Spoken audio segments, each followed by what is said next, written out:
Countries, including South Africa, have signed a framework establishing the African Continental Free Trade Area.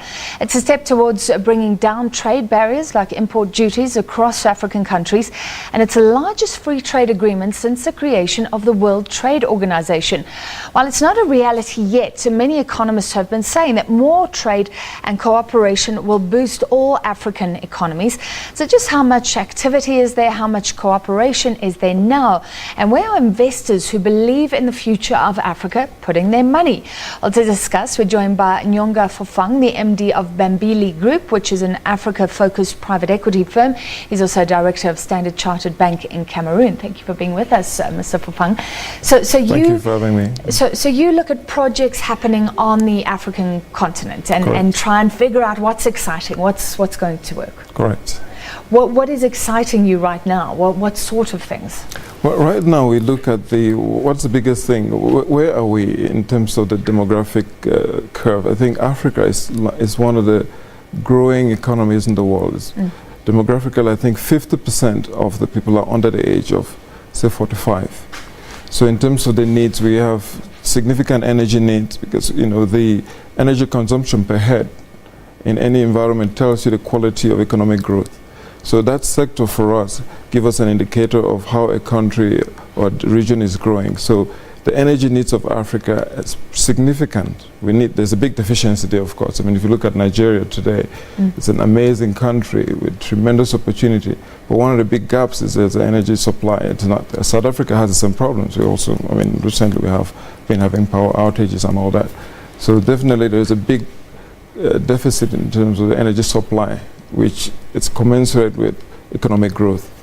So looking back, did South Africa make a mistake? Should we have been thinking not only about energy supply for South Africa, but I know we do supply to Zimbabwe. Should we have been thinking bigger than that years ago?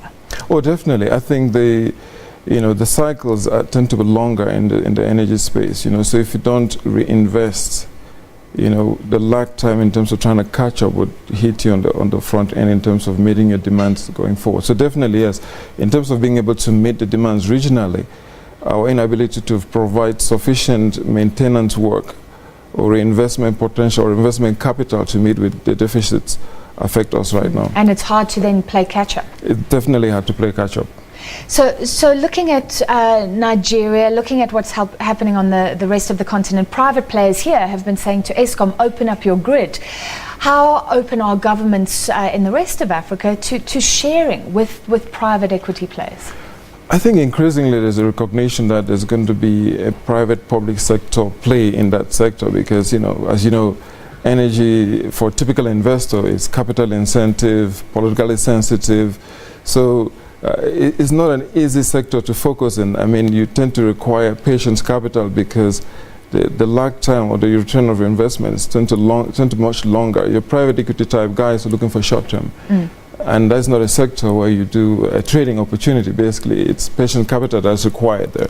So for us to have some kind of momentum there, you need to have a public-private sector, collaboration.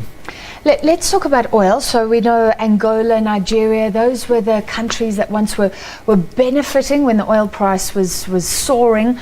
Then it all started changing. What's the outlook now for oil in Angola, Nigeria, all the African producing nations? Well, in the hydrocarbon space, there's still significant demand. There's, some analysts say we're still going to be needing oil for the next 100 years. So big producing countries like Nigeria, Angola are still going to be in play. But the issue now comes in, what's the quality of reinvestment that has taken place during the downturn when the market sort of collapsed after 2008?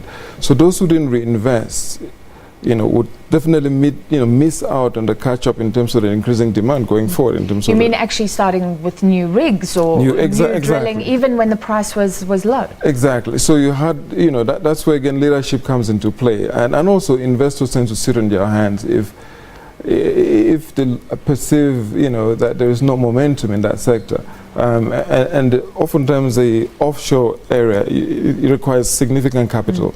So the deep pocket guys, the Saudi guys have been reinvesting, irrespective of the market cycles, because of their qualitative size, they couldn't afford to do that. Nigeria, I'd say Angola, a bit lagging in that sector. So, you know, they definitely, even though you've had this upswing in price, so not necessarily everybody benefited from it.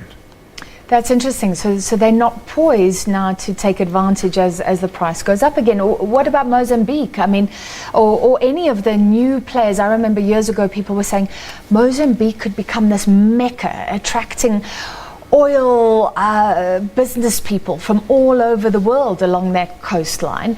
And then it all started, you know, the optimism faded very, very quickly. Well, I think there's a combination of factors in Mozambique. I think there's political and there's also the market reality. The gas pillar, which is basically what Mozambique is all about, you know, the investment horizon is much longer to bring them into market, to get them investment ready, 10 to 15 years. So if you don't sufficiently get the right regulatory, you know, environment in place, it's very difficult to get investors who might have been excited to complement the opportunity. And the market doesn't wait. You know, if you take quite a bit to get to that decision-making process where you create an enabling environment. I mean, investors move where it's easy for them to invest, and you miss out on that upswing in terms of the opportunity. It's interesting what you say. Investors go sort of where the profits can be made. Does that happen anyway? Will it change at all if we start looking at these free trade agreements, more cooperation, more governmental cooperation? Does that make it better for the people on the ground? Definitely, it helps when you have some, there's a sort of public-private sector collaboration. Investors like stability. You know, if there is stability, then you have, you know, the wherewithal to make, you know, good investment choices. So definitely, if there's a collaboration, you'd be able to attract good investment capital towards projects that are viable.